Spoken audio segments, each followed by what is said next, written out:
इस देश में आपको नीरज चोपड़ा कम मिलेंगे। हाँ। इस देश में आपको कुश्ती वाले कम मिलेंगे, लेकिन क्रिकेट कोई भी खेलता है। हाँ। तो मैं भी कोई भी था, हाँ। हम उसको दिल है कि मानता नहीं फिल्म के लिए चांस देंगे। मेरे साथ केरला की एक लड़की थी, भिलाई का एक लड़का था। मेरी आवाज थोड़ी सी फिल्मी ज्यादा थी, तो मुझे लगा कि लड़की को तो नहीं गवाएंगे, क्योंकि अनुराधा पौडवाल के अलावा किसी लड़की को चांस तो गुलशन कुमार नहीं देंगे। बचा लड़का भिलाई वाला, वो नॉन फिल्मी गला लिए हुए था, मेरा गला थोड़ा फिल्मी था। तो उन्होंने दिल है कि मानता के लिए मुझे बॉम्बे इनवाइट किया। मैंने गाना गाया, दुल्हन तो दूल्हा मैं बन जाऊंगा, मेरा इंतजार करना, बारात लेके आऊंगा। लेकिन आगे काकोरी एक्चुअली क्या था कि आज से 2010 के 11 के आसपास की बात है, 12 के आसपास की।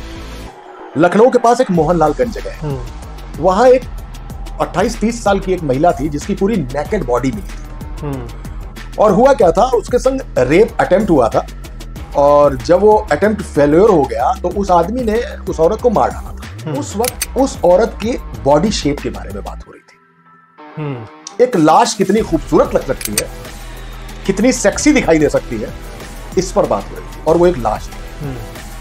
आप समझ लीजिए चलती फिरती लड़कियों के बारे में क्या सोचा जाता होगा जब एक लाश के बारे में आदमी इतना कुत्सित, इतना वियर्ड सोच सकता है, इतना साइकी सोच सकता है। और सबसे बड़ी बात, काकोरी वो जगह है कि मंगल ग्रह में एक क्रेटर है, मार्स पर। क्रेटर मींस गड्ढा, तो नासा ने उस क्रेटर का नाम रखा है काकोरी। अब मेरे लोग एक जब सिगरेट पी रही होती है लड़की, उसको सब लोग घूर रहे होते हैं, कोई लड़की पड़ी है उस तरफ कोई नजर नहीं, स्कूटी चला रही होती तो भी। बिल्कुल बिल्कुल। कसारी मसारी इलाहाबाद में एक जंगल था। हाँ। बबूल का। हाँ। 70s की बात कर रहा हूं आपसे। और धीमे धीमे वो जंगल कटा। हाँ। और वहां पे मकान बनने लगे। अभी भी जंगल का एक बड़ा हिस्सा वहां है जहां पे कब्रिस्तान है। हाँ। मेरी कहानी का जो खूंखार डॉन है, हाँ। वो बंदा उसी कसारी मसारी में पैदा हुआ था। हाँ। और वो बंदा उसी कसारी मसारी के कब्रिस्तान में दफना दिया गया, इसलिए इस किताब का नाम कसारी मसारी। ओके। अफगानिस्तान में एक जगह है पंजशीर। तालिबान पंजशीर पर कब्जा नहीं कर पा रहा था, और कब्जा न करने की वजह जो थी वो थी टाइगर ऑफ पंजशीर, अहमद शाह। अहमद शाह तालिबान से लगातार लड़ रहे थे। एक दिन तालिबान का एक विदेशी चैनल इंटरव्यू लेने आया, जिसमें 2 कैमरामैन थे, एक रिपोर्टर था, सब इंटरव्यू ले रहे थे।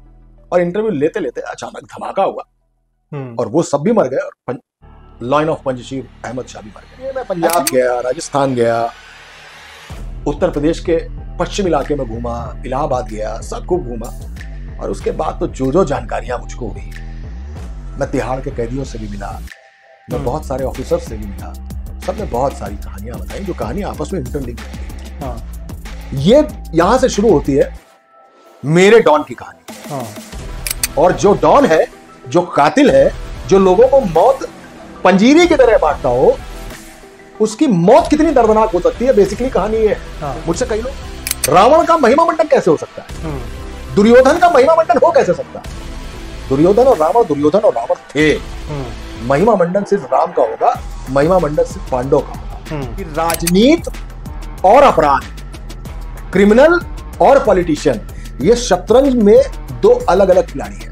किसी अरे आपके घर के सामने से रोज कूड़ा उठ रहा है, this is not the news. आपके घर में 10 दिन से कूड़ा पड़ा हुआ है बाहर, दिस इज द न्यूज। क्योंकि जब आप उसकी फोटो छापते हैं तब नगर निगम वाला आता है, आपके घर से कूड़ा उठाता है, ये होता है आपकी खबर का असर। फिर भी हम अखबार पढ़ते हैं जब, तो हमें लगता है खबर सही है। तो ट्रस्ट है, ट्रस्ट, ट्रुथ, ये जब तक बरकरार नहीं है किसी भी मीडिया, वो मीडिया फेल्योर है। और उसके लिए मीडिया को इस सोसाइटी के करेंसी नोट में सिल्वर लाइन बनना। भारत का सबसे बड़ा सूत्रधार अगर कोई है तो वो गोस्वामी तुलसीदास है। और मुझे सबसे शानदार स्क्रीन प्ले अगर किसी का दिखाई देता है तो भी रामायण का दिखाई देता है। उसका हीरोइज्म जो है भगवान राम का, उसके आगे कोई भी हीरो फेल है। और उनके जो साइड कैरेक्टर्स हैं, उसमें भी भाई साहब हनुमान जी का क्या कैरेक्टर है, सीता जी कहां ले जाती है, क्या भरत, क्या शत्रुघ्न और क्या लक्ष्मण। एब्डक्शन, अपहरण तो रामायण में भी है। विभीषण का हिस्सा खाना अमानत में खयानत है, यही महाभारत में भी है। आप छल करना चाहते हैं तो 151 में दोनों को बंद हो जाना चाहिए था, झगड़े की धारा। हिंदी पढ़े, कहानी पढ़े, क्योंकि अब ना ही वो वो जो परिवार है, जो पहले सारा परिवार एक साथ रहता था, अब ना नानी बची है कहानी सुनाने वाली, ना दादी बची है कहानी सुनाने वाली। तो कहानी आपको आगे बढ़ानी है, वो चाहे कसारी मसारी हो या अगाथा क्रिस्टी की कोई कहानी हो या गेम ऑफ थ्रोन्स की कहानी हो या प्रेमचंद की कहानी हो या नीरजा गुलेरी की कहानी हो। कहानियों को आगे बढ़ाइए और खासकर हिंदी को आगे बढ़ाइए, क्योंकि हिंदी भी हम है और हिंदुस्तान भी हमारा। कविशाला में आप सभी का स्वागत है। बातचीत में हम प्रयास करते हैं कि जो अलग अलग व्यक्तित्वों की कहानियां हैं, किताबों की कहानियां हैं, कविताओं की कहानियां हैं, जो उनके पीछे हैं, जो उनको गढ़ते हैं, उनके साथ हम बातचीत कर पाएं और उन कहानियों को आप तक पहुंचा पाएं कि एक लेखक के किताब लिखने के पीछे की क्या कहानी है, कविता लिखने के पीछे की क्या कहानी है, जो फिल्म बना रहे हैं फिल्मों के पीछे की क्या कहानी है और जो लोग बना रहे हैं उनकी क्या कहानियां हैं। इसी प्रयास में आज हमारे साथ है मनोज राजन त्रिपाठी जी। सर बहुत बहुत स्वागत है कविशाला में आपका। Thank you. चूंकि प्रयास और बातचीत की श्रृंखला में हम जो एक हमेशा प्रयास रहता है कि व्यक्तित्व की कहानियां या व्यक्ति की कहानी, जो चीज गढ़ी जा रही है उसके पीछे, गढ़ने के पीछे जो व्यक्ति गढ़ रहा है उसकी क्या कहानी है, हम उसको लोगों तक पहुंचा पाए। तो हम शुरुआत आपकी कहानी से करते हैं, क्योंकि जैसे हम बात कर रहे थे अभी, अलग अलग वर्टिकल्स में आपका हमेशा इंटरेस्ट रहा है और एक बहुत इंटरेस्टिंग चीज निकली कि आप इंजीनियरिंग में आपने परीक्षा दी बट उसमें आपका सिलेक्शन हुआ नहीं हुआ, उस पर भी मैं परिचर्चा करूंगा। और आपने अलग अलग चीजों पे कि लोग होते हैं कि बहुत चीजें चाहते हैं करना बट लेकिन कर नहीं पाते, मेरे हिसाब से आपने करी है। तो आपकी जो जर्नी है वो पत्रकारिता में एंट्री के पहले तक की क्या है, अगर उसको आप बता पाए तो। मोटी मोटी भाषा में आप ये समझ सकते हैं कि या तो मैं टैलेंटेड बहुत ज्यादा हूं या मैं कंफ्यूज्ड हूं कि मुझे जिंदगी में करना क्या है। तो मुख्य बात यही है। खैर, I have started from singing, then cricket, then engineering, और इन सब के साथ मेरा लिखना जारी था। तो मेरी पत्रकारिता आई। पत्रकारिता से भी एक समय के बाद लगा कि बहुत हो गया, और उसके बाद टेलीविजन मीडिया आया। टेलीविजन मीडिया के बाद फिर मैंने फिल्म लिखना शुरू किया, और फिर दिमाग में एक बात आई कि कहानी है तो बतानी है। तो हर कहानी पर फिल्म तो नहीं बन सकती, लिहाजा ये तय हुआ कि बी प्लान बनाते हैं और किताबें भी लिखते हैं। तो ऐसे किताब आई। मुख्य बात यह है, शुरुआत पत्रकारिता का, चूंकि सवाल आपने मुझसे पूछा, तो मैं लिखता था और लिखने के दौरान मेरा बेसिक नाम मनोज त्रिपाठी है, जो मेरी दादी ने मुझे दिया। ओके। तो दादी ने मनोज त्रिपाठी नाम दिया, और मनोज एक ऐसा नाम है जो मतलब आलू की तरह बिकता है। मतलब कोई स्पेशलिटी नहीं है इस नाम में। अगर आज किसी का नाम आर्यन है तो वो स्टार्ट हुआ है शाहरुख खान की मोहब्बतें से। तो ये सारे नाम जो होते हैं ये बड़े फ्लैशी होते हैं, बड़े रिकॉग्नाइज्ड होते हैं, लेकिन मनोज नाम जो है वो सब्जी मंडी में बिकने वाला एक नाम है। खैर, to cut the story short, तो लिखते लिखते लिखते लिखते मैं मनोज त्रिपाठी के नाम से आर्टिकल्स लिखता था, कहानियां लिखता था जो छपती नहीं थी। फिर मुझे लगा कि कहीं कुछ दिक्कत है। तो मेरे एक मित्र थे, उन्होंने मुझसे कहा कि यार तुम्हारा नाम बहुत सस्ता है, ऐसा करते हैं तुम्हारा नाम लिखते हैं एम राजन। तो घर का नाम मेरे राजन है और एम मनोज से, तो जैसे ही मेरा नाम एम राजन आता है तो it sounds like south Indian, and when it sounds like south Indian लगता है कि बहुत पढ़ा लिखा आदमी है ये एम राजन। तो फिर मैंने एम राजन के नाम से एक आर्टिकल दिया जो उस जमाने में संडे ऑब्जर्वर और मेल में छपा। मुझे लगा ठीक बात है, नाम ही जो था तरकारी की तरह था, उसने सब कुछ ठीक कर दिया ना। M Rajan is the best name. खैर, करते करते आदमी को अपने नाम की तरस तो होती है। फिर एक दिन एक छोटा सा विज्ञापन छपा जिसमें दैनिक जागरण, एक उत्तर प्रदेश का, देश का एक बड़ा हिंदी लीडिंग अखबार है, उसमें ट्रेनी सब एडिटर्स की जरूरत थी। तो लिहाजा मैंने उसमें टेस्ट दिया। 300-350 लोग उसमें थे। फिर उसमें से 80 लोग सेलेक्ट हुए, जिसमें से मैंने 80 में टॉप किया। ये 80 लोग इंटरव्यू के लिए सेलेक्ट किए गए, और इन 80 लोगों का जो इंटरव्यू हुआ तो लास्टली 3 लोग सेलेक्ट हुए, और उसमें भी मैंने टॉप किया। मैं आया, मेरे साथ एक लड़का और सेलेक्ट हुआ, एक लड़का और सेलेक्ट हुआ। तो उसमें से एक तो पत्रकार है मध्य प्रदेश में, दूसरा जो लड़का सेलेक्ट हुआ वो सिविल्स की तैयारी कर रहा था, वो जेलर हो गया। हाँ। और मेरी जर्नी यहां तक चली आई। यहां से जागरण शुरू हुआ। जागरण करते करते कुछ समय बाद जब मैं ऊबा तो फिर मैं चला गया हिंदुस्तान टाइम्स में। एक लंबा समय हिंदुस्तान टाइम्स में गुजारा। फिर न्यूज 18 और नेटवर्क 18 है, जिसमें CNN, IBN 7, CNBC, ये सारे जो चैनल्स आते हैं, मैं इनको हेड करने लगा। यहाँ उत्तर प्रदेश, उत्तराखंड, पूरा नॉर्थ इंडिया ऐसे हेड करने लगा। वहां भी एक लंबी जर्नी हुई, तमाम कहानियां हुई, बड़े घपले घोटाले खोले, कई सरकारें गई, बहुत सारे हमले हुए मेरे ऊपर, लेकिन वो होता जा रहा था। इन सबके बीच में कहानी कहीं ना कहीं जरूर थी। और फिर होते होते होते होते एक समय आया कि मैंने कहानी पर काम किया।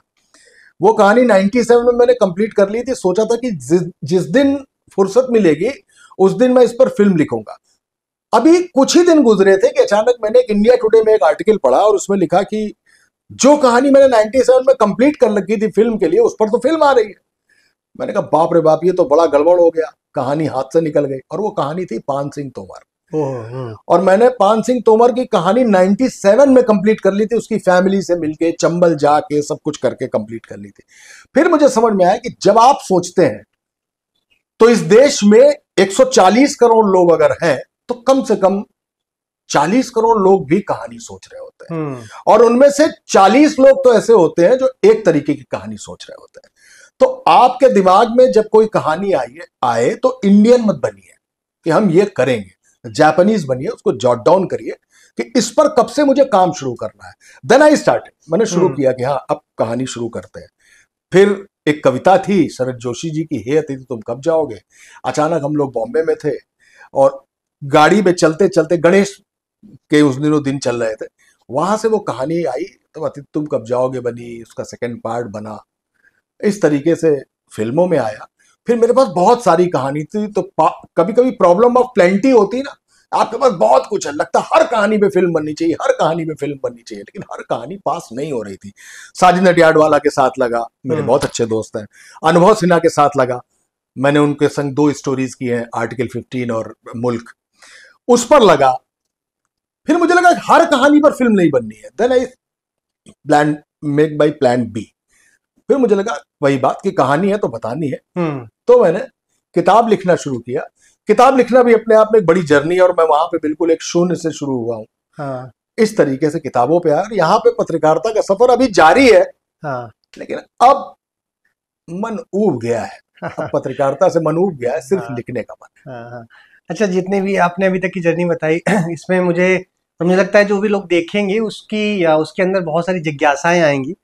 जैसे मुझे लगा कि आपने जब नाम चेंज करा तो आप आप एक पत्रकार हैं। क्या टॉपिक था उस पहले आर्टिकल का जो आपका पब्लिश हुआ? मैं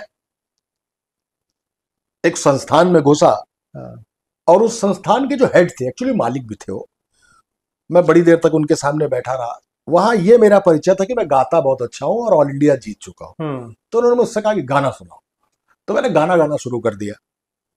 उन्होंने एक सुना, दूसरा सुना, तीसरा सुना।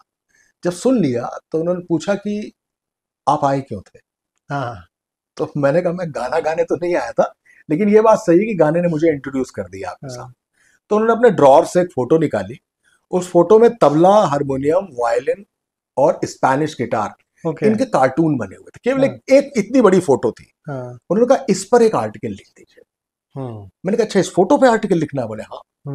मैंने कहा कहाँ लिखूं? तो उन्होंने कहा बाहर बैठ जाइए, कागज ले लीजिए, लिख लीजिए। मैंने उस कार्टून पर वो आर्टिकल लिखा और वो आर्टिकल मेरा पहली बार मनोज त्रिपाठी के नाम से छपा।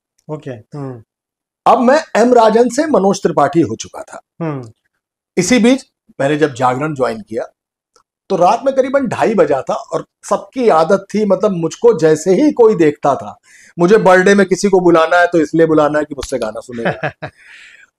मुझको किसी को अपने घर पे इनवाइट करना है, एक गाना सुना दीजिए। तो मैं हर जगह गाने सुना रहा था। ठीक है, गाना भी सरस्वती जी से ही आया है, उसमें कोई दिक्कत नहीं है, लेकिन लक्ष्य कुछ और था। तो रात में 2:30 बज चुका था, लास्ट एडिशन निकल चुका था। लास्ट एडिशन निकलने को खत्म ही होने वाला था कि हमारे यहाँ जो एडिटोरियल था, जहां सारे पत्रकार बैठते थे, तो रात में करीबन 6 या 7 लोग बैठते थे। तो 6-7 सीनियर्स बैठे थे। हमें पानी पिलाने वाला जो बंदा था, रामचरण, तो वो अपनी बाल्टी पानी खत्म कर चुका था। तो बाल्टी, एक हमारे सीनियर थे, उन्होंने उल्टी की और बाल्टी बजाना शुरू कर दिया तबले की तरह, और मैं गाना गा रहा था। अचानक मैंने देखा कि सारे सीनियर खड़े हो गए मेरी पीठ इस तरफ थी, तो मैंने पलट के देखा कौन आ गया। तो अखबार के मालिकान थे उस समय, और उन्होंने कहा कि अच्छा गाना ना हो रहा है, गाना बजाना चल रहा है यहाँ पे। उन्होंने गरजती हुई आवाज में कहा। मुझे लगा आज गाने ने फंसा दिया मुझे। तो उन्होंने कहा कि आपको मालूम है कि लातूर में भूकंप आ गया है, महाराष्ट्र में। तो सबने कहा हाँ। मैं तो बहुत नया नया था, चबी सा बच्चा था, 22 साल की 21 साल की उम्र थी, और मेरे अंदर खून भी कुछ ज्यादा था। तो उन्होंने 2-3 सीनियर से कहा कि आप फौरन निकल जाइए और महाराष्ट्र में जाके ये भूकंप आपको कवर करना है। किसी को डायबिटीज बढ़ी हुई थी, किसी को पैर में चोट थी, लिहाजा उन्होंने मना कर दिया। तो उन्होंने मुझसे पूछा कि आपको मालूम है कि लातूर कहाँ पे है? मैंने कहा सर महाराष्ट्र के औरंगाबाद रीजन में है। तो उन्होंने कहा अच्छा, बड़ी अच्छी जानकारी है आपको, तो कैसे मालूम आपको कि महाराष्ट्र के औरंगाबाद रीजन में? तो मैंने कहा मैं पुणे से पढ़ा हुआ हूं। तो उन्होंने कहा अच्छा, तो आप लातूर जाएंगे? मैंने कहा हाँ मैं चला जाऊंगा। तो मैं लातूर के लिए उसी रात में 3 बजे रवाना हुआ, और मैं करीबन 22 दिन बाद लातूर से लौटा। तो दैनिक जागरण के हर एडिशन में पैन इंडिया में टॉप पर बॉक्स में न्यूज छपती थी मेरी, और लिखा जाता था लातूर से मनोज राजन त्रिपाठी। अब मैं मनोज त्रिपाठी नहीं था, क्योंकि मनोज त्रिपाठी एक और हमारे यहाँ थे पत्रकार जो मनोज त्रिपाठी के नाम से लिखते थे।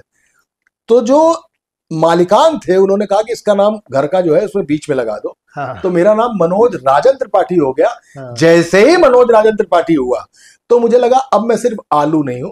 हाँ। अब मैं कम से कम दम आलू हूं। और दम आलू एक स्पेशल चीज होती है। बस वो मनोज राजन त्रिपाठी तब से मेरे साथ चल रहा है। हाँ। तो बड़ी कृपा है उस नाम की। नहीं बिल्कुल, और एक अलग तरीके की अनुभूति होती है जब पहला आर्टिकल, पहला किताब या फिर पहली फिल्म किसी की आती है। हम समझ सकते हैं सर। आप बार बार संगीत का जिक्र कर रहे हैं, कहाँ से आपकी जिंदगी में अब पहला इंट्रोडक्शन क्या था संगीत का, किस तरीके से आपका इंटरेस्ट आया और कहाँ तक वो जर्नी पहुंची है, कहाँ पे चल रही है? मैं जब बहुत छोटा था तो मैं देखता था बर्तन मांज रही है तो मेरी माँ गाना गा रही है। हाँ। खाना बना रही है तो मेरी माँ स्टोव जला रही है तो गाना गा रही है। तो मुझे लगा, और बड़ा सटीक गाती थी वो, तो मुझे लगा कि मैं भी गा लेता हूं क्या। तो मेरी दादी मुझे बताती है कि मैं बचपन में गाना गाता था, बदन में छिताले लपेटे हुए। तो ये गाना गाता था। तो उनको ये समझ में आया कि ये गाना गा सकता है, तो उन्होंने मुझसे कई बार कहा कि गाना गाओ। तो मैं गाना गाता था, मेरे सुर ऊपर वाले की कृपा से ठीक होंगे। तो कभी गाने के सुर, लय, मीड़, मुर्की, आरो, अवरो, octave, mid octave, high octave, इसमें कहीं कोई फर्क नहीं आ रहा था मुझको। और ये फर्क जो नहीं आ रहा था इसने मुझे बताया कि मैं गाना गा लेता हूं। इसके बाद जिंदगी में एक लाल रंग का फॉर्म आया मेरे पास। वो फॉर्म जो था वो गाने के कंपटीशन का था। मुझे पहली बार ये पता लगा कि गाने का भी कोई कंपटीशन होता है। लिहाजा मैंने वो फॉर्म भर दिया। तो हर गाने की एक स्क्रीनिंग होती है, जैसे आप इंडियन आइडल देखते होंगे आज की तारीख में, सारेगामापा देखते होंगे, तो आप देखते होंगे ना आज कोलकाता पहुंचे, आज अहमदाबाद पहुंचे, आज लखनऊ पहुंचे, हजारों की भीड़ होती है। उस समय उस जगह पे 500 से 700 लोग बैठे हुए थे, और वो 700 लोग 30 सेकंड के लिए गाना गाते थे। 30 सेकंड के लिए गाना गाते थे, और अगर अच्छा गाया तो रुक के, अगर नहीं गाया तो घंटी बज जाती थी। देन आई डिसाइडेड कि इनको मैक्सिमम 60 सेकंड मिल रहे हैं, और 60 सेकंड बाद घंटी बज जाती है। मैंने तय किया कि बस घंटी नहीं बजने देनी है। तो मैं गया, मैंने गाना गाया, और मुझे करीबन 120 सेकंड मिले गाने के, और वो मेरा पहला सिलेक्शन था। उस गाने के सिलेक्शन से होते होते मैंने state level, city level, national level सारे कंपटीशन जीते। और एक वक्त आया कि जब मैं सारेगामापा पहुंचा, मैं क्लोजअप अंताक्षरी पहुंचा, और वहां भी भगवान ने मुझे ट्रॉफी ही दी। हाँ। उस दौरान एक कंपटीशन होता था, सुर श्रृंगार और संगम कला ग्रुप। ओके। हाँ। ये हर शहर के विनर स्टेट में से एक निकलता था, और एक विनर को नेशनल जाके गाना सुनाना होता था। तो नेशनल मैंने टॉप किया। उस जमाने में Gulshan Kumar guest of honour थे। उन्होंने तय किया कि उन्होंने पहले ही एक ऐलान कर दिया था कि जो इसको जीतेगा हम उसको दिल है कि मानता नहीं फिल्म के लिए चांस देंगे। मेरे साथ केरला की एक लड़की थी, भिलाई का एक लड़का था। मेरी आवाज थोड़ी सी फिल्मी ज्यादा थी, तो मुझे लगा कि लड़की को तो नहीं गंवाएंगे, क्योंकि अनुराधा पौडवाल के अलावा किसी लड़की को चांद तो गुलशन कुमार नहीं देंगे। हाँ, बचा लड़का भिलाई वाला, वो नॉन फिल्मी गला लिए हुए था, मेरा गला थोड़ा फिल्मी था। तो उन्होंने दिल है कि मानता के लिए मुझे बॉम्बे इनवाइट किया। मैंने गाना गाया, दुल्हन तो दूल्हा मैं बन जाऊंगा, मेरा इंतजार करना, बारात लेके आऊंगा। लेकिन आगे चल के गाना ओवरराइट हो गया और मैं फिर वापस आ गया। इस पूरे दौरान मेरे साथ अगर कोई चीज थी तो वो थी कहानी, वो थी खबरें, वो थी कलम, वो था कागज। और सफर इसी में बढ़ता चला गया। और मैंने फिर एक बार अपना बॉक्स बंद किया गाने वाला, और मैंने कहा नहीं, मुझे लिखना है। और आज लिखने की ही बदौलत मैं फिर आपके सामने बैठा हूं। जी बिल्कुल, हमें लगता है कि हमने संगीत पे बात कर लिया, आपकी पत्रकारिता पे बात कर ली, एक किताबों पे भी आएंगे, लेकिन उसके पहले आपका क्रिकेट से भी एक अलग नाता रहा है, थोड़ा उस पे भी अगर कुछ बता पाए, क्या था, किस तरीके का इंटरेस्ट था, आप कहाँ तक पहुंचे उसमें? इस देश में आपको नीरज चोपड़ा कम मिलेंगे, हाँ। इस देश में आपको कुश्ती वाले कम मिलेंगे, लेकिन क्रिकेट कोई भी खेलता है। हाँ तो मैं भी बिल्कुल। कोई भी था, हाँ। तो मैंने कहा मैं भी खेलूंगा क्रिकेट, और क्रिकेट खेलने लगा। खेलते खेलते खेलते खेलते धीमे धीमे क्लब लेवल पे आया, क्लब लेवल से सीके नायडू तक गया। और वो खेलने के बाद मुझे लगा कि मेरे अंदर बैटिंग में कहीं ना कहीं मोहिंदर अमरनाथ, सुनील गावस्कर है, और बॉलर में मेरे पास जूनियर कपिल देव टाइप का बंदा है, और कभी कभी वो रवि शास्त्री वाली स्पिन भी मार देता है। ये करता रहा, लेकिन बहुत ऊपर लेने जैसे ही आया मैं, तो मुझे लगा कि मुझसे ज्यादा हॉर्स पावर वाले खिलाड़ी और हैं। तो उन्होंने हॉर्स पावर ज्यादा दिखाई और मेरी हॉर्स पावर वहां थक गई। तो मैंने फिर एक बार अपनी, पहले मैंने माइक और सिंथेसाइजर ये बॉक्स में रखा था, इस बार मैंने बैट, पैड, हेलमेट ये अंदर जेब में बॉक्स में बंद कर दिया।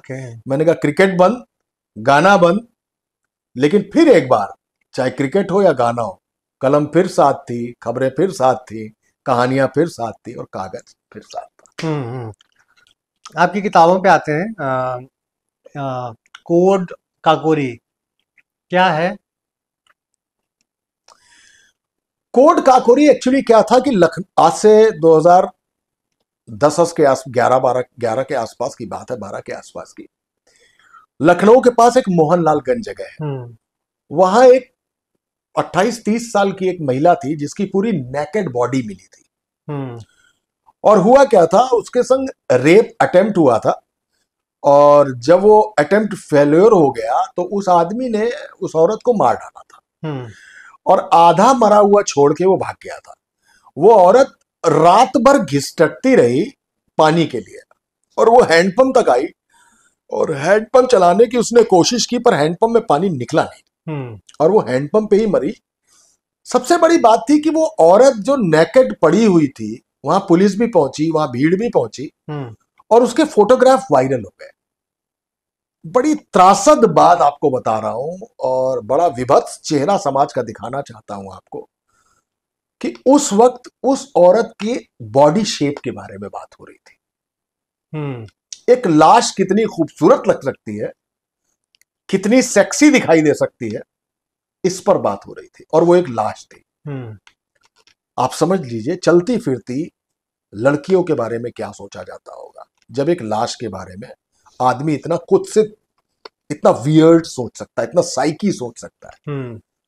वहां से मुझे लगा, और उस समय विक्रम सिंह डीजीपी थे, मैंने उनको तत्काल फोटो भेजा। मैंने उनसे कहा कि एक लड़की को, एक महिला की लाश नेकेड पड़ी है, लोग उसके शरीर के बारे में चर्चा कर रहे हैं, और आपके पुलिस वाले वहां खड़े हैं, और उन्होंने उसकी बॉडी पे कपड़ा भी नहीं डाला, और फोटो वायरल हो गए।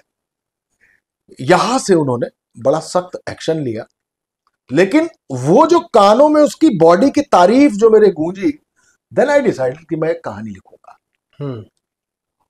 उस लड़की पर एक कहानी मैंने लिखी जो काकोरी पर आई।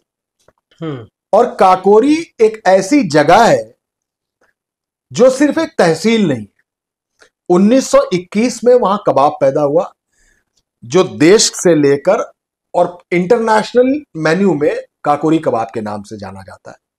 1924 में काकोरी कांड हुआ, जिसमें चंद्रशेखर आजाद, राम प्रसाद बिस्मिल, अशफाक उल्ला खां, इन्होंने 8,000 रुपए का खजाना लूटा। काकोरी वो जगह है जहां से दशहरी आम निकलता है, वो ब्रीड काकोरी की है। और वो ब्रीड पूरे विश्व में फेमस है, पूरी दुनिया उसको जानती है, उसके स्वाद को, उसकी महक को समझती है। काकोरी वो जगह है जो देश का सबसे बड़ा चिकन क्लॉथ सप्लायर है। जो चिकन का कुर्ता पजामा आप पहनते हैं वो काकोरी में ही बना था। नूरजहां की एक बांदी आई थी, उसने ये चिकनकारी का काम लखनऊ में शुरू किया था। काकोरी वो जगह है जो नॉर्थ इंडिया का सबसे बड़ा क्रैकर सप्लायर है, पटाखे। और सबसे बड़ी बात, काकोरी वो जगह है कि मंगल ग्रह में एक क्रेटर है, मार्स पर। क्रेटर मीन्स गड्ढा। तो नासा ने उस क्रेटर का नाम रखा है काकोरी। अब मेरे लिए काकोरी एक इतनी बड़ी चीज हो गई कि मुझे लगा कि काकोरी एक बहुत बड़ा सब्जेक्ट है, और वो महिला जिसकी मैंने बॉडी देखी थी उसको लेते हुए, उसको केंद्र बिंदु बनाते हुए, उसको अपना सेंटर कैरेक्टर, सेंटर पॉइंट बनाते हुए मैंने एक कहानी लिखी जिसमें काकोरी कांड के हिस्टोरिकल लेयर्स थे, जिसमें मर्डर, मिस्ट्री और थ्रिल का लेयर था, जिसमें कॉमेडी की एक लेयर है, जिसमें उस लड़की की बॉडी की विभत्सता है, आज के समाज का पूरा एक कुत्सित विभत्स आईना दिखता है वो उसमें। तो मैंने कई लेयर्स में वो किताब लिखी, और मेरी इच्छा थी कि आज की जो 58-60% यंग जनरेशन है उसको बताओ कि काकोरी थी क्या चीज, चंद्रशेखर आजाद चीज क्या थे, अशफाक उल्ला चीज क्या थे। अरे 4 लोगों को फांसी हुई थी, 16 लोगों को काला पानी भेजा गया था। 161 लोगों का पूरे देश में ट्रायल हुआ था, और स्कॉटलैंड यार्ड की पुलिस बुलाई गई थी उस जमाने में इस पूरे केस को इन्वेस्टिगेट करने के लिए। तो उस लेयरिंग को करते मैंने काकोरी, कोड काकोरी लिखी, और वो कोड काकोरी देखते देखते बेस्ट सेलर हो गई। और भगवान चाहेंगे तो आप किसी दिन उस पर एक फिल्म या वेब सीरीज देख। मेरे हिसाब से आपने कोड काकोरी में काफ़ी सारे इंपॉर्टेंट जो इश्यूज हैं जो दिखते हैं, और हम लोग बिल्कुल लाइट लिए रहते हैं, और ज़रूरी मुद्दे हैं ये कि किसी लड़की को देखकर वो हम बोलते भी हैं ना कि लोग एक जब सिगरेट पी रहे होती है लड़की, उसको सब लोग घूर रहे होते हैं, कोई लड़की पड़ी है उस तरफ कोई नजर नहीं डालता, स्कूटी चला रही होती तो भी। बिल्कुल बिल्कुल। और जब कोई किसी लड़की पे कुछ अत्याचार हो रहा होता है तो बिल्कुल साइड से देखते हुए भी, इग्नोर करते हुए चले जाते हैं। मुझे लगता है जिन्होंने नहीं पढ़ी उनको पढ़ना चाहिए किताब, और जरूरी है। आपकी हाल फिलहाल में एक किताब आई जिसपे मुझे लगता है परिचर्चा चारों तरफ हो रही है, सभी लोग पढ़ रहे हैं, जिसका नाम है कसारी मसारी। सबसे पहले तो किताब के अंदर जाने से पहले इस नाम का कारण मैं आपसे समझना चाहूंगा, नाम का क्या है, क्या मतलब है इसका। देखिए, कसारी मसारी इलाहाबाद में एक जंगल था, बबूल का। 70s की बात कर रहा हूं आपसे। और धीमे धीमे वो जंगल कटा, और वहां पे मकान बनने लगे। अभी भी जंगल का एक बड़ा हिस्सा वहां है जहां पे कब्रिस्तान है। जैसे हम लखनऊ में बैठे हैं तो गोमती नगर जो बना हुआ है ये उजरियाओं नाम के एक गांव पर बना है। तो गांव तो उजरियाओं है, लेकिन अब उसका नाम हो गया गोमती नगर। पर उजरियाओं अभी भी एक जगह है छोटी सी। तो मेरी कहानी का जो डॉन है, मेरी कहानी का जो खूंखार डॉन है, वो बंदा उसी कसारी मसारी में पैदा हुआ था, और वो बंदा उसी कसारी मसारी के कब्रिस्तान में दफना दिया गया। इसलिए इस किताब का नाम कसारी मसारी है। ओके। जो भी लीड कैरेक्टर है जिसके इर्द गिर्द आपने किताब लिखी है, मुझे लगता है कि उस इंसान के बारे में जिस समय भी उनकी डेथ हुई तो बहुत अलग तरीके की, अलग अलग तरीके की कहानियां लोगों ने बनाई कि इस तरीके ये कारण होंगे, ये कारण होंगे। आपने जब किताब लिखी, आपने जो रिसर्च की, एक तो इस किताब में क्या कहानी है, उस डॉन को आप किस तरीके से देखते हैं, आपकी जो जांच पड़ताल थी उसको कहाँ तक पहुंचाया आपकी किताब के जरिए या आपकी लिखने की। असल में शुरुआत ऐसे हुई कि अफगानिस्तान में एक जगह है पंजशीर। तालिबान पंजशीर पर कब्जा नहीं कर पा रहा था, और कब्जा न करने की वजह से वजह जो थी वो थी टाइगर ऑफ पंजशीर, अहमद शाह। अहमद शाह तालिबान से लगातार लड़ रहे थे। एक दिन तालिबान का एक विदेशी चैनल इंटरव्यू लेने आया, जिसमें 2 कैमरामैन थे, एक रिपोर्टर था, सब इंटरव्यू ले रहे थे। और इंटरव्यू लेते लेते अचानक धमाका हुआ, और वो सब भी मर गए, और लायन ऑफ पंजशीर अहमद शाह भी मर गए। एक्चुअली वो सब सुसाइड बॉम्बर थे। ओके। अब आइए, बहुत सारे चैनल्स होते हैं जो सीसीटीवी फुटेज दिखाते हैं बच्चे के अपहरण की, आपस के मारपीट की, किसी के कत्ल की। ये सारे वीडियोस बाद में आते हैं जो हम दिखाते हैं। बिल्कुल। बाद इसलिए समझा रहा हूं कि लाइव किसे कहते हैं। लाइव इसे कहते हैं कि जैसे यूपी का डॉन था इलाहाबाद का अतीक अहमद, अपने भाई अशरफ के साथ कस्टडी में था। वो अपना हेल्थ चेकअप करा के आ रहा था और उस समय सारा टेलीविजन देश का उसको लाइव दिखा रहा था। लाइव दिखाते दिखाते अचानक पत्रकारों की भीड़ में से 3 नकली पत्रकार निकले और उन्होंने उनको जिगाना से शूट करना शुरू कर दिया और देखते देखते दोनों भाई मार दिए गए, दोनों डॉन मार दिए गए। अब ये मेरे जैसे जर्नलिस्ट के लिए, जिसने 17-18 साल केवल टीवी में काम किया हो, ये एक लाइव फुटेज था। तो मुझे पंजशीर याद आया कि अरे उसी स्टाइल में इसको मार दिया गया। यहां से मैंने एक कहानी उठाई, मैंने एक कहानी रची, क्योंकि ये बहुत जबरदस्त कंटेंट है। लोग सोचते हैं कि अरे यार ये कहां से आए। अच्छा, मीडिया की भीड़ में नकली लोग आकर मार भी सकते हैं क्या? तो ये जो सुपारी किलर्स तीनों थे, ये मीडिया की ट्रेनिंग किसने दी होगी इनको? किसी ने तो दी होगी। बिल्कुल। इनको किसी ने सुपारी भी दी होगी, इनको किसी ने टारगेट भी दिया होगा कि जाके इसको मारना है। इनको पता है कि नहीं पता है, इनकी ट्रेनिंग कहां हुई है। इसके लिए मैं फिर एक कहानी सोची कि क्यों ना ऐसे ही टॉपिक पर एक कहानी लिख दी जाए, इस ट्रू इवेंट पे कहानी लिख दी जाए। उसके लिए मैं पंजाब गया, राजस्थान गया, उत्तर प्रदेश के पश्चिम इलाके में घूमा, इलाहाबाद गया, सब खूब घूमा। और उसके बाद तो जो जो जानकारियां मुझको हुई, मैं तिहाड़ के कैदियों से भी मिला, मैं बहुत सारे ऑफिसर से भी मिला, सबने बहुत सारी कहानियां बताई, जो कहानियां आपस में इंटरलिंक्ड होती है। ये यहां से शुरू होती है मेरे डॉन की कहानी। और जो डॉन है, जो कातिल है, जो लोगों को मौत पंजीरी की तरह बांटता हो, उसकी मौत कितनी दर्दनाक हो सकती है, बेसिकली कहानी ये है। मुझसे कई लोग सवाल पूछते हैं मेल पे, मुझसे कई लोग सोशल मीडिया पे सवाल पूछते हैं, क्या आपने किसी डॉन का महिमा मंडन कर दिया? डॉन का महिमा मंडन होना ही नहीं चाहिए। बिल्कुल। रावण का महिमा मंडन कैसे हो सकता है? दुर्योधन का महिमा मंडन हो कैसे सकता है? दुर्योधन और रावण थे। महिमा मंडन सिर्फ राम का होगा, महिमा मंडन सिर्फ पांडव का होगा। ये ठीक वैसी ही कहानी है। इसमें कत्ल की साजिश, पहले क्या हुआ, बाद में क्या हुआ, और वो कौन था, ये है पूरी कहानी कसारी मसारी, जो आपको रोलर कोस्टर की तरह घुमाएगी। आपको कभी लगेगा आप नीचे आ गए, अब ठीक है, जन्न से ऊपर ले जाएगी आपको, भन्न से नीचे उतार देगी, पटक देगी आपको लाके। वो रोलर कोस्टर जर्नी है, दैट इज कसारी मसारी। एक बात जरूर कहना चाहूंगा कि केवल 36 घंटे के अंदर कसारी मसारी अमेज़न की बेस्ट सेलर में नंबर 1 आई। उस नंबर 1 की उस लिस्ट, बेस्ट सेलर लिस्ट में 99 किताबें इंग्लिश की थी, कसारी मसारी अकेली हिंदी की किताब है। और सबसे बड़ी बात, नंबर 1 पर जो किताब थी उसका नाम था येलो फेस, जो अमेरिकन ऑथर की किताब थी। वो किताब 1.5 साल से नंबर 1 पे थी और कसारी मसारी उसको हटा के नंबर 1 पे आई। वाह वाह, बहुत अच्छी बात है सर।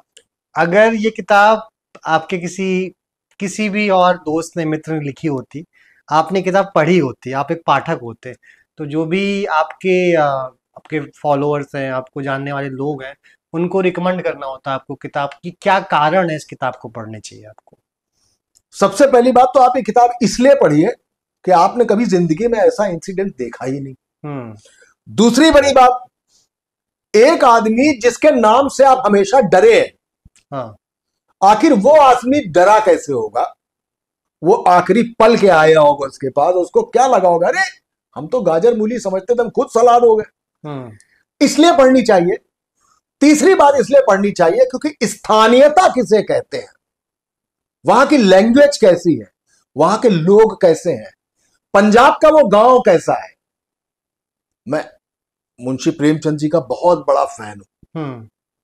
बस मैंने क्या किया है कि अगर आज की तारीख में हरिया होती प्रेमचंद जी वाली, तो उसके पास कुछ नहीं होता, तो पतली पिन वाला तो मोबाइल होता ही होता, बिल्कुल। चार्जर लगाता वो। तो इतना बदलाव है कहानी में, हाँ, स्थानीयता है।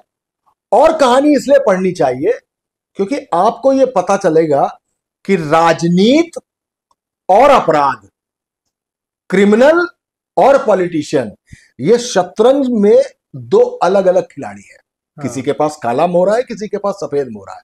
जरा देखिए तो कि इनका इस्तेमाल कैसे होता है। कोई इस्तेमाल इनको करता है अपनी 4 सीटें और बढ़ाने के लिए। ये गुंडा मेरे पास है तो आसपास की 5-10 सीटें हम जीत जाएंगे। आप जनता हो, आपको जानना चाहिए कि बड़े बड़े अपराधियों को खद्दर का कुर्ता पहनाकर नेता बनाया क्यों जाता है। इसलिए देखना पड़ेगा ताकि आपको वो चाल समझ में आ जाए। और इस खद्दर पहन चुके गुंडे, माफिया, डॉन को एलिमिनेट क्यों किया जाता है, इसके पीछे की क्या पॉलिटिक्स है, इसलिए पढ़ना चाहिए। आप एक आम आदमी हैं, आपको खास बातें पता होनी चाहिए। तो एक आम आदमी सारी खास बातें जाने, इसलिए किताब इसको पढ़नी चाहिए। अगर इसके प्रोसेस में जाएं, कुछ आपकी यादगार मतलब पल हो कि जब भी आप एक कहानी में रिसर्च कर रहे थे अपनी तरफ से, कि कुछ आपको ऐसी कुछ अनभिज्ञ बातें या कुछ अननोन फैक्ट ऐसे समझ में आए जो मतलब आपको आपके लिए शॉकिंग रहे हो इस पूरे प्रोसेस के दौरान, और कुछ प्रोसेस में इसके साझा कर पाए। किताब लिखने का क्या प्रोसेस रहा आपका? मुझे लगा कि जैसे बहुत सारे अखबार लिख देते हैं कि पुलिस ने मुठभेड़ में मार गिराया। मुठभेड़ बड़ा गहरा शब्द है। मुठभेड़ होती ही तब है जब दोनों तरफ से फायरिंग हो रही हो। हाँ, दोनों तरफ से लड़ाई हो, है ना। इसमें कोई मार नहीं गिराता है। मुठभेड़ में मारा गया होता है। मार गया। सबसे बड़ी बात यह है कि मुझे शॉकिंग यह लगा क्योंकि सवाल कई तैर रहे थे, क्या मेरे किताब वाले इस डॉन को पॉलिटिकली मरवाया गया है? क्या पुलिस ने किसी एनकाउंटर की तरह इसको प्लान किया? क्या एनकाउंटर कराने का एक नया तरीका निकाला गया है? जो 3 लड़के पकड़े गए हैं मेरी किताब में, क्या वो तीनों लड़के आगे जिंदा रहेंगे या वो तीनों लड़के किसी दिन जेल से भाग जाएंगे? आप उसको भी सोचिए, उस केस की बात भी कर रहा हूं। ये वो सारे सवाल हैं जो मुझे डराने वाले थे। मुझे कई चीजें चौंकी, अरे इस पूरे कांड का पंजाब से क्या लेना देना हो सकता है? भाई साहब, जो मारा गया है, जो पिस्टल थी ना, 9 लाख रुपए की एक आती है, टर्की से चलती है, टर्की में बनती है, अजरबैजान पहुंचती है, अजरबैजान से ईरान आती है, ईरान से पाकिस्तान आती है, और पाकिस्तान से ड्रोन के जरिए ड्रॉप होती है इंडिया में, और वो पिस्टल चलती है और सुपारी किलर के हाथ में आती है।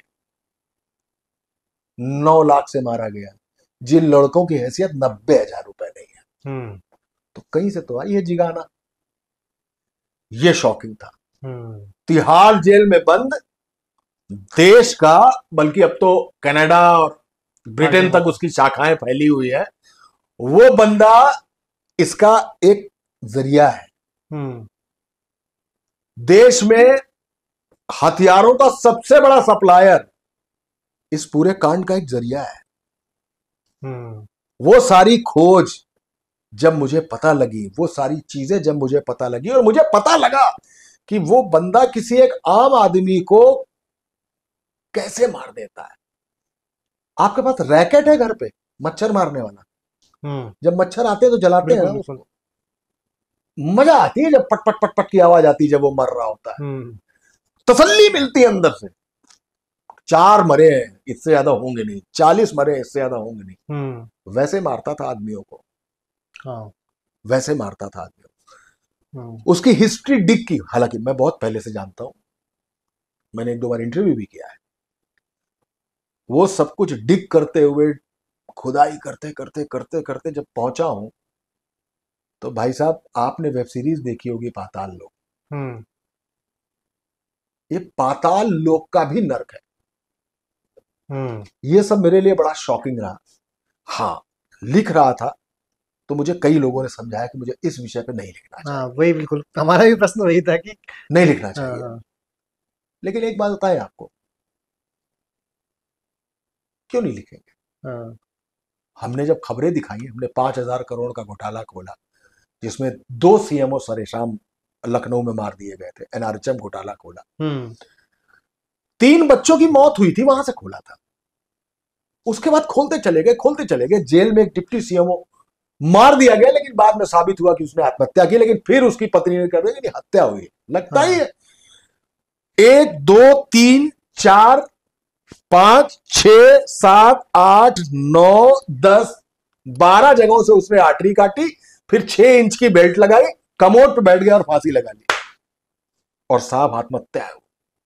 और आर्टरीज काटी है उसने, नसें नहीं काटी, आर्टरीज, और फांसी लगा ली। अब उसकी पत्नी कहती नहीं, सीबीआई ने गलत खोला। तब मुझे पुलिस ने निशाना बना के उठा लिया था। सुपारी भी हुई थी, नेपाल तक गई थी सुपारी। लेकिन ऊपर वाला है ना, आपको वही हिम्मत भी देता है, वही डर भी देता है, और वही आपको बताता भी है कि किसी चीज को विवाद से किनारे होते हुए भी कैसे लिखा जा सकता है। बिल्कुल। अगर नहीं लिखा गया होता तो तेलगी की कहानी भी सामने नहीं आती। नहीं होता तो हर्षद मेहता की कहानी भी सामने नहीं आती, तो फिर भोपाल गैस कांड भी सामने नहीं आता, तो फिर गोधरा कांड भी सामने नहीं आता। चुप हो जाइए, बैठ जाइए, जर्नलिज्म का नाम ही निर्भीकता है। अरे आपके घर के सामने से रोज कूड़ा उठ रहा है, this is not the news. आपके घर में 10 दिन से कूड़ा पड़ा हुआ है बाहर, दिस इज द न्यूज।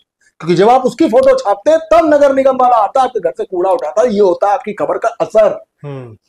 इस उत्तर प्रदेश में लड़की सड़क पर जा रही है, अगर उसका दुपट्टा किसी ने खींच दिया, this is the problem of law and order. Right.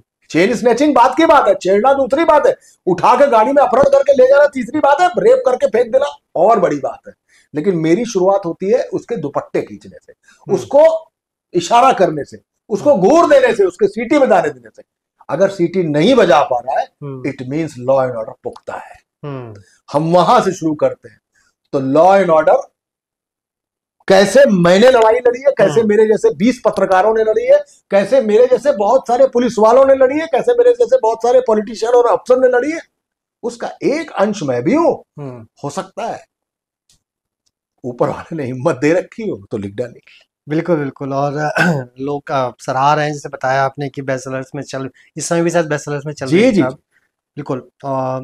Sir, starting में आपने जिक्र किया था कि आपकी पान सिंह तोमर जिस समय आपने सोची, उसके बाद उस पर फिल्म आ गई। क्योंकि हमारे जैसे स्टार्टअप्स में बोलते हैं कि सेम टाइम पे सेम आइडिया बहुत लोगों के दिमाग में आ रहा होता है, वो एग्जीक्यूशन पे डिपेंड करते हैं कि कौन जल्दी एग्जीक्यूट कर लेता है उसको। कसारी मसारी इसीलिए फट से लिख दी। बिल्कुल, क्योंकि मरा तो सबके सामने ही था। बिल्कुल। तो मैं यही आपसे समझना चाहता हूँ, क्या कुछ विजुअल्स के रूप में आगे कुछ इस किताब में देखने को मिलेगा, कुछ आशाएं हैं ऐसी? अभी तक जितने भी फीडबैक आए हैं, और मैंने खुद इसकी एक टैगलाइन लिखी है, किताब में नहीं, सोशल मीडिया पे, कि वेब सीरीज देखते हैं ना, इस बार वेब सीरीज पढ़िए। तो ये अपने आप में एक वेब सीरीज है। ओके। और मेरी भी कोशिश रहेगी, और मुझे लगता है कि किताबों की बिक्री भले ही कम हो गई हो इंटरनेशनली थोड़ा सा ग्राफ डाउन हुआ है किताबों का, लेकिन एक चीज बढ़ी है, किताबों पर फिल्में और वेब सीरीज बहुत बन रहे हैं। चाहे आप इट देख लीजिए, चाहे आप हैरी पॉटर देख लीजिए, ये सारी चीजें किताबों पर आ गई है। स्कैम 1, स्कैम 2, दोनों किताबों पर। किताबों पर बहुत कुछ हो रहा है, मुझे कुछ नाम नहीं याद आ रहे। तो किताबें एक बहुत बड़ा जरिया है कहानी का। तो आप, मुझे पूरी उम्मीद है, आपकी दुआ रहेगी, आम आदमी की दुआ रहेगी, ऊपर वाले का करम रहेगा, आशीर्वाद रहेगा भगवान का, तो 100% हम इसको स्क्रीन पर देखेंगे। सपना है, सपना है कि वो आए, उम्मीद है कि आएगा भी, क्योंकि सपना देखना जरूर चाहिए। बिल्कुल। और उसके हिसाब से फिर उसको एग्जीक्यूट भी करना चाहिए। तो एग्जीक्यूशन में लगूंगा, आएगा, बहुत अच्छा रहेगा। बाकी हर कहानी पर फिल्म भी नहीं बनती, हर कहानी वेब सीरीज भी नहीं होती। हम प्रेमचंद जी को पढ़ते रहे, हम निर्मल वर्मा को पढ़ते रहे, अगाथा क्रिस्टी को पढ़ते रहे, हम इन सबको पढ़ते रहे। हमने मजबूर कर दिया है इन लोगों ने कि आप बनाओगे, आप बनाओगे, तो बनेगी, ऐसा मेरा विश्वास है, और जल्दी बनेगी, ये मेरा वादा है। बिल्कुल, हम सभी को इंतजार है सर। जो कि अच्छी बातचीत हुई। आखिरी में एक दो चीजें थोड़ा कम आपसे मैं समझना चाहूंगा कि आपने ना एक पत्रकारिता का बहुत लंबा अरसा देखा है, है ना, उसमें परिवर्तन किस तरीके से देखते हैं आप, जो पिछले 8-10 साल के, उसके पहले जिस तरीके से, एक तो पहले हम लोग पढ़ते थे प्रिंट, फिर मेन स्ट्रीम टीवी बहुत लोग देखने लगे, टीवी आसानी से अवेलेबल हो गई, लोग स्विच कर रहे हैं डिजिटल की तरफ या फिर वेब की तरफ। तो ये जो परिवर्तन या सिचुएशन आ रहा है हर वर्टिकल में, उसके बाद चेंजेस आ रहे हैं, उसको किस तरीके से देखते हैं आप? मेरे 2 गाने बड़े फेवरेट हैं। हाँ एक ओरे माझी, हाँ तेरे साजन है उस हाँ पार, तू मनमार है इस पार, ओ मेरे माझी ले चल पार। और एक हाँ वो, यहाँ कौन है तेरा मुसाफिर जाएगा कहाँ। हाँ जब तक ये 2 चीजें जिंदा है, अगर उस दिन उस पार साजन खड़े हैं और हमारे अंदर जाना है हमको, हाँ, तो हम जाएंगे, ये कर्म हो गया हमारा। हम्म और दूसरा कि मुसाफिर जाएगा कहाँ, कि भाई तुमने लिख भी लिया, क्रिकेट भी खेल लिए, गाना भी गा लिया, अखबार में भी हो गए, टीवी भी कर लिया, फिल्म भी कर ली, किताब भी कर ली, अब क्या। हाँ बात पत्रकारिता की है ना। जब भी किसी भी चीज में शून्यता आएगी, वैक्यूम आएगा, मैं नहीं कह रहा हूं किसी पार्टी का वो नहीं कर रहा हूं मैं, जब केवल सारी लड़ाई भाजपा और कांग्रेस के बीच में हो जाएगी, तो एक आम आदमी पार्टी पैदा होगी, एक अन्ना का आंदोलन होगा। कोई पॉलिटिकल बैनर था नहीं था, एक अन्ना निकलेगा उससे, ठीक है। अब आम आदमी पार्टी क्या है, वो प्लस माइनस अपनी जगह, मैं एक उदाहरण के तौर पर बता रहा हूं। दूसरा, बहुत सारे लोग जो पत्रकारिता नहीं कर पाए, स्ट्रीम में अपने आप को फिट नहीं, जिनके L4 L5 में प्रॉब्लम होती है, उन्होंने दूसरा स्ट्रीम पकड़ा, and that is podcast, that is YouTube channels. ये सारी चीजें सामने आ गई, इंडिपेंडेंट जर्नलिस्ट आ गए, ये एक नया रास्ता खोल रहे हैं। सोशल मीडिया आ गया, इसने एक नया रास्ता खोल दिया। जब ये नया रास्ता खोलता तो सोचे कि अखिलेश यादव, नरेंद्र मोदी, अमित शाह, अरविंद केजरीवाल, जितने भी लोग हैं, ये ट्वीट करते हैं तो टीवी को उसकी खबर दिखानी पड़ती है, अखबार को उसका ट्वीट छापना पड़ता है। ये सुप्रीमेसी किसकी हो गई? ट्वीट सोशल मीडिया की हो गई। तो सोशल मीडिया ने आज दिखा दिया कि हम भी कुछ हैं। नाउ अब आपको पैड फिर बांधना है, एडी फिर बांधना है, ग्लव फिर बांधना। Now you have to decide कि अब बैटिंग कैसे करनी, क्योंकि उधर से तो वेस्ट इंडीज की 70s वाली टीम आ गई, जो जमैका की हार्ड पिच पे टन टन बॉलिंग करती थी, और आपको हेलमेट पहनने के बाद भी गेंद लगती थी। तो अब जो मेन स्ट्रीम, जो लीनियर टीवी है, जो लीनियर न्यूज चैनल है, जो लीनियर न्यूज पेपर है, इसको डिजिटल का मुकाबला करना पड़ेगा। इस डिजिटल को मैं यूट्यूब भी जोड़ता हूं, सोशल मीडिया भी जोड़ता हूं, वेबसाइट भी जोड़ता हूं। हाँ, इनका बिजनेस मॉडल कैसा होगा अभी कमजोर है। अगर टीवी में 5 लाख का एक स्लॉट होता होगा, अखबार में वो शायद 4 लाख का होता होगा, लेकिन डिजिटल मीडिया में वो शायद 50,000 का भी नहीं होगा। ये बिजनेस मॉडल जिस दिन ROI ले आएगा, उस दिन ये बिजनेस मॉडल अगर अपने आप को रीकूप नहीं करता तो डाउन होगा, और ये चीज ऊपर हो जाएगी। तो हाँ, ये बात सही है, हम पत्रकारों को मानते हैं वो करेंसी का वो नोट जिसके बीच में सिल्वर लाइन है। तो दिस इज सोसाइटी, और हमें वो चांदी बनना है। हमें किसी को नहीं बताने आए कि आप एक्सट्रीम राइट चले जाइए वही सही है। हम किसी को ये नहीं बताने आए कि आप एक्सट्रीम लेफ्ट चले जाइए वो सही है। आज हर चीज पर विवाद है। एक पक्ष कहता है बांग्लादेश में बहुत अच्छा हुआ, एक कहता है बहुत खराब हुआ, एक कहता है सरकार अब ऐसी बन गई, दूसरा कहता है सरकार कैसे बन गई।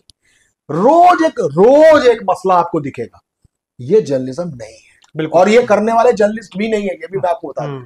जर्नलिज्म वो सिल्वर लाइन है जो आपको खबर बताएगा, अपनी जान पे खेल के खबर इन्वेस्टिगेट करेगा, उसके कागज लाएगा, उसका स्टिंग करेगा। नहीं करेगा तो मैं एक PI-लिस्ट को, जो PIL करता है किसी मुद्दे पे, मैं उसको भी जर्नलिस्ट मानता हूं, क्योंकि वो इन्वेस्टिगेट करता है। वो करना पड़ेगा, क्योंकि वास्तव में जर्नलिज्म में अब करने को बहुत कुछ रह नहीं गया है, बहुत कुछ रह नहीं गया है। इसको दोबारा रिकूप करना पड़ेगा। अगर धंधे की सोच लें वो लोग, तो अगर धंधा बचाना है तो फिर से इस मीडिया का मुकाबला करना पड़ेगा। क्रश करके आप नहीं कर सकते किसी को कुछ, आप क्रश नहीं कर सकते। हम इसको क्रश कर देंगे या हम इसको क्रश कर देंगे, कोई किसी को क्रश नहीं कर पाएगा। सबके अपने अस्तित्व हैं। और इसकी सिंगल लाइन है विश्वसनीयता। हम कभी कभी टीवी देखते हैं तो लगता है कि यार खबर सही है कि गलत है, व्हाट्सएप देखते हैं तो तब पूरी तरीके से मुतमईन होते हैं कि खबर गलत ही है हाँ है ना। हाँ इसीलिए व्हाट्सएप यूनिवर्सिटी हो गया। फिर भी हम अखबार पढ़ते हैं जब, तो हमें लगता है खबर सही है। तो ट्रस्ट है अभी अखबारों पर, बिल्कुल। ट्रस्ट, ट्रुथ, ये जब तक बरकरार नहीं है किसी भी मीडिया, वो मीडिया फेल्योर है। और उसके लिए मीडिया को इस सोसाइटी के करेंसी नोट में सिल्वर लाइन बनना हो। बिल्कुल। सर आखिरी में जो कि हम कविशाला पे बात कर रहे हैं, तो अगर सूत्रधारों में बात करें, जितने भी पुराने लेखक हुए हैं, क्योंकि ये प्रश्न सभी पूछते हैं, बट मैं आपसे कारण समझना चाहूंगा कि आपके कुछ पसंदीदा जो लेखक हैं पुराने हुए हैं, आपने एक कविता का जिक्र किया, कुछ लेखकों का जिक्र किया, आपके पसंदीदा सूत्रधार कौन से और क्यों साथ में? देखिए, सूत्रधारों में जैसे मुझे अभी वो परमाणु पर फिल्म आई है, देखिए मैं नाम भूल गया, ओपेनहाइमर। हाँ। ओपेनहाइमर फर्स्ट पर्सन में लिखी गई कहानी है, खुद ही सूत्रधार, खुद ही कहानी। फर्स्ट पर्सन पे कहानियां लिखना अपने आप में बड़ा रिस्की काम है, लोग ऐसा करते नहीं है। पर ओपेनहाइमर, चाहे किताब पढ़ लीजिए, चाहे आप फिल्म देख लीजिए, वो फर्स्ट पर्सन में आती है। सूत्रधारों में मुझे लगता है इस भारत का सबसे बड़ा सूत्रधार अगर कोई है तो वो गोस्वामी तुलसीदास है, क्योंकि उससे बड़ी कोई कहानी आई नहीं है। ठीक, इसी का एक सूत्रधार जो कभी कभी काम करता है वो है भगवान नारद। वो सूत्रों को, वो अपने सूत्र के लिए हुए मसलों को कहीं ना कहीं लेकर जाते हैं। उनके ले जाने का मसला मेलाइन नहीं होता है, वो कुछ बताकर कुछ ठीक कराना चाहते हैं। बिल्कुल। चाहे वो दुष्ट हो तो उसका दमन कराना चाहते हैं, और चाहे कोई रुष्ट हो तो उसको खुश कराना चाहते हैं, कहानी के जरिए। कहानी के जरिए तो वो कहानी ही बताते हैं। तो मुझे गोस्वामी तुलसीदास से बड़ा कोई सूत्रधार आज तक लगा नहीं किसी कहानी में। और मुझे सबसे शानदार स्क्रीन प्ले अगर किसी का दिखाई देता है तो भी रामायण का दिखाई देता है। उसका हीरोइज्म जो है भगवान राम का, उसके आगे कोई भी हीरो फेल है। और उनके जो साइड कैरेक्टर्स हैं उसमें भी भाई साहब, हनुमान जी का क्या कैरेक्टर है, सीता जी कहां ले जाती है, क्या भरत, क्या शत्रुघ्न और क्या लक्ष्मण। विभीषण का भी अपना एक रोल। देखिए, बहुत सारे लोग मुझसे कहते हैं कि आपकी कहानी क्राइम थ्रिलर है। मैं कहता हूं है ही नहीं, बाप बेटे की कहानी है, कोर्ट काकोरी। और क्राइम की अगर आप बात करेंगे तो फिर एब्डक्शन, अपहरण तो रामायण में भी है। विभीषण का हिस्सा खाना अमानत में खयानत है, यही महाभारत में भी है। आप छल करना चाहते हैं तो 151 में दोनों को बंद हो जाना चाहिए था, झगड़े की धारा। तो मुझे जो इन शॉर्ट में आपको बताता हूं यही कि मुझे सबसे बेहतर सूत्रधार तुलसीदास जी लगते हैं। और उन्होंने जो कहानी बताई है वो कहानी शानदार है, और मूल्यों की कहानी है, संस्कारों की कहानी है। और महाभारत जो है वो कलयुग की कहानी है, जिसके जरिए हम कहते हैं प्रैक्टिकल है।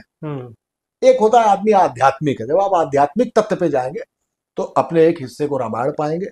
और वैसे ही जैसे आप प्रैक्टिकल हो जाएंगे तो वेद व्यास जी उसके बड़े सूत्रधार हैं, जो ये बताते हैं कि महाभारत अगर वो नहीं होते तो कौन बताता, वही सूत्रधार है। बाकी आपका कोई सवाल हो तो।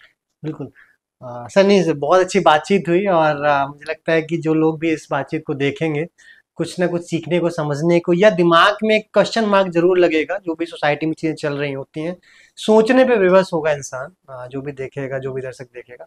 बहुत बहुत धन्यवाद, आपने वक्त निकाला, एक अच्छी बातचीत हुई। और जिन्होंने भी अभी तक सारी में सारी नहीं पढ़ी है तो पढ़ें, और उसका जो रिव्यू है पहुंचाएं।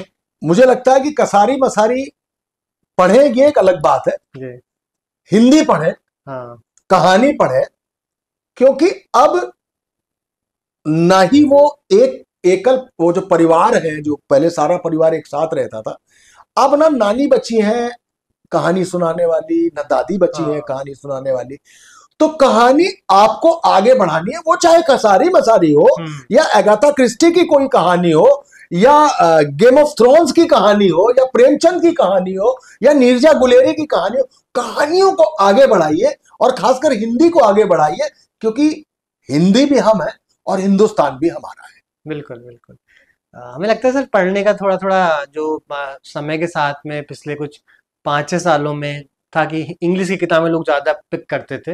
वो पढ़ते हो नहीं पढ़ते हो दूसरा एक डिस्कशन है, बट अभी जितने भी हम लोगों से बातचीत करते हैं या पाठकों का एक रवैया जानने की कोशिश करते हैं, उसमें हिंदी की किताबों की तरफ लोगों का रुझान मुझे लगता है बढ़ा है अभी हाल फिलहाल में काफी ज्यादा। मुझे लगता है पिछले 5-7 सालों से हाँ एक आंदोलन है हाँ लोगों के बीच में। जैसे आप हैं, आप उस आंदोलन के एक मशालधारी है। बिल्कुल। हाँ आपने मशाल उठाई हुई है, ठीक है, आपका प्रयास हो सकता है गिलहरी हो। जी बिल्कुल। तो हम सब जब गिलहरी प्रयास करना शुरू करेंगे तो हॉर्स पावर अपने आप डेवलप हो जाएगी, और जैसे ही हॉर्स पावर आगे बढ़ेगी हिंदी का और भला होगा। और हिंदी का भला होना चाहिए, मुझे लगता है हिंदी के भले में ही हिंद का भला है। बिल्कुल बिल्कुल सर। बहुत बहुत धन्यवाद सर, एक अच्छी बातचीत। Thank you sir.